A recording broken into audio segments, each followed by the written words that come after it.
Nvidia made us wait quite a long time for their earnings report to come out, but once it did, boy, did it knock it out of the park. What is going on, investors? Hopefully, guys are doing well out there. Time to talk about Nvidia. Since the last of what we call maybe the mega cap tech stocks that reported their Q4 earnings today. We'll get into them. We'll take a look at the Q4 revenue, all important Q1 guidance, which I really think is driving this stock in the after hours. We'll also come over here and look at this from a technical perspective. We have been popping in the after hours to the tune of up over 8% to get back to levels that we saw with this stock over a week ago. And so now the question from a technical perspective, can you push over this 225 level, which we've kind of butt our heads on with Nvidia over the last week or so?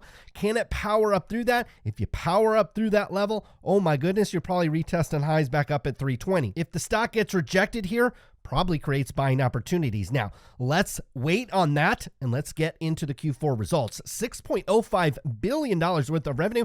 That sounds great, right? Well, unfortunately, it was down nearly 21% year over year, although it beat expectations. Okay, the thing to understand about the expectations with Nvidia, they have been reined in, and it's not an Nvidia like specific problem. Okay, it's the chip sector at large, but pretty much every stock that we're looking at outside of maybe the oil and gas industry, maybe a handful of other ones, they have seen their earnings revisions just be walked in over the last 365 days. Trust me, there was no analyst in their right mind 365 days ago that was projecting a fourth quarter where Nvidia would see their revenues drop by 21%. That has been pulled in. The subsequent quarters have started to be reined in. And so it's reset investors' expectations.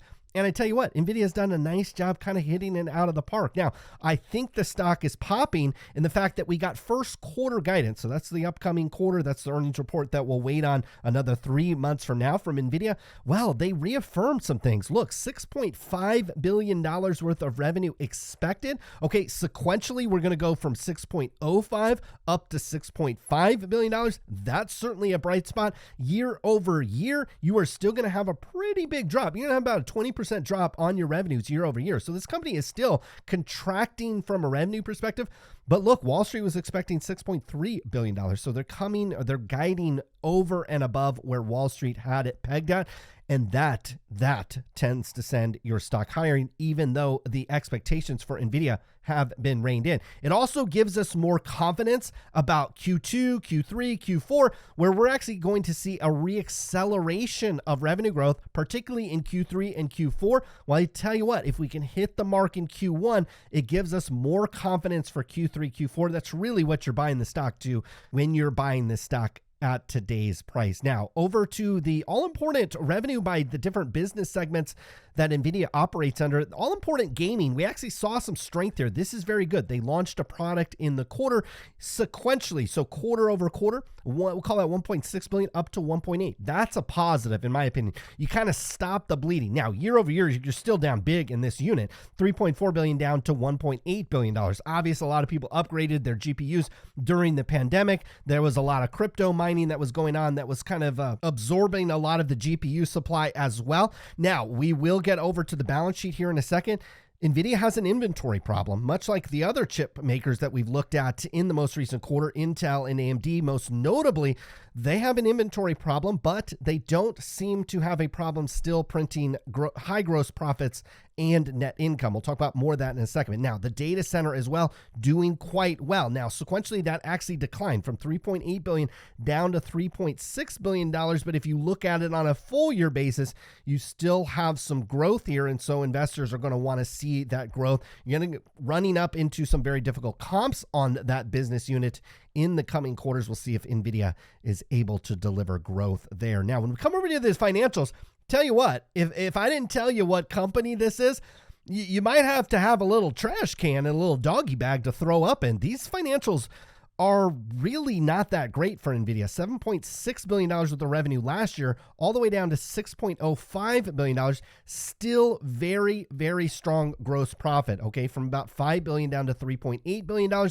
Research and development ticked up by about $500 million. Your selling cost essentially flat. Your total operating expenses up. So on lower revenue, lower gross profit, our operating expenses ticked up from $2 billion up to $2.6 billion. That shriveled up your income from operation, although still positive, from $2.9 billion, call that $3 billion, up to about $1.3 billion. So again, the company has to start turning things around. I think that Q1 guidance is enough for most investors that believe kind of in the longer term outlook for Nvidia that they're going to be able to pull that off. It's not going to happen in Q1, probably not going to happen in Q2, but when we're sitting here Q3, Q4, Q1 into next year, well, these operating expenses, these income from operations going to start turning around. We pull down to a net income number. Paints a similar story. You're down 50% on your net income number. Paints the identical picture for the full year. Look, last year you had $10 billion worth of income from operations at Nvidia, which is just fantastic. Okay, that has been more than cut in half over the last year, down to 4.2. This is Intel-like, okay, but they are still profitable, and there are a lot more investors that believe in the pipeline of products that Nvidia has than what you see over at other makers like Intel. Now, here's the deal with the balance sheet. Yeah, cash is fine. This company has plenty of cash. They're not, I mean, there's no danger of really anything from a cash perspective. But from an inventory perspective, you went from 2.6 million all the way up to this, we'll call that $5.2 billion. So how are they going to clear the channel of this inventory? Is that demand going to come back and they're going to be able to get full price for that inventory? And that's going to help income from operations in subsequent quarter, or are they going to have to do a little bit more discounting? Is the channel going to be clogged and they're going to have to clear it out? We'll see what happens. Probably depends a little bit on the mix of inventory and, you know, some things outside of Nvidia's control. They have some long-term debt. It ticked down, but most of it just ticked up here to the short-term side. When you come here to your cash flows, it paints a similar story, okay? You have a net income number on a quarter-over-quarter basis, or excuse me, year-over-year basis on a quarterly basis, went from $3 billion down to $1.4 billion. So you got cut in half on your net income, and, you know, you got stock-based compensation, you got this accounts receivable number. So here's your net cash provided by your operating activities, went from $3 billion down to $2.3 billion. So our revenue's in decline. Our operating expenses are increasing. That's reducing our operating profits. It's reducing our net income. It's reducing our net cash flows. And you see on the full year, we went from 9 billion down to 5.7. So I tell you what, at a stock worth, this thing is worth well over $550 billion. I'm scratching my head here because you got a stock worth over $550 billion. You've got a PE that probably when you wake up tomorrow is going to be over 74 times. I mean, this stock is pricing in perfection, like basically like Michael Jordan-like execution over the next 12 to 24 months. And look, Jensen is more than a capable CEO. We're not breaking any news here. So he's more than capable of doing it. And then you got competitors out there that are floundering a little bit. So this company can certainly do it. But my goodness, this stock is just richly valued. I think that would be the nice way to say it. Now, come over here to these technical chart. It looks really good. You really want to see this stock. The fact that this stock popped up in the after hours, not overly exciting yet, okay? Because it essentially takes us back to highs that we made just a couple of weeks ago where the stock failed at about, we'll call it 230, and then failed back down to the 207 mark. So the stock has to bust up over this area. You're on just such a massive shorter term uptrend in this stock.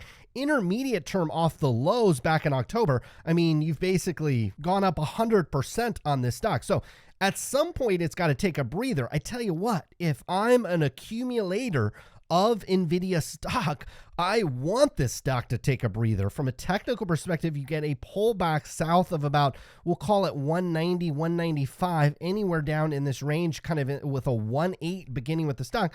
That would be a fantastic opportunity, I think, to buy this stock. From a technical perspective, from a fundamental perspective, you still got to have near flawless execution based on these financials, based on declining cash flows, based on the sector at large. The chip sector is difficult.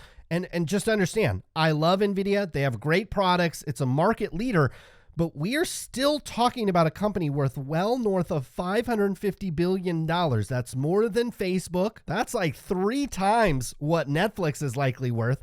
That could be very close to what Tesla is worth. And it's knocking on the door of companies like Google. So look, you are pricing in Tiger Woods in his prime like perfection.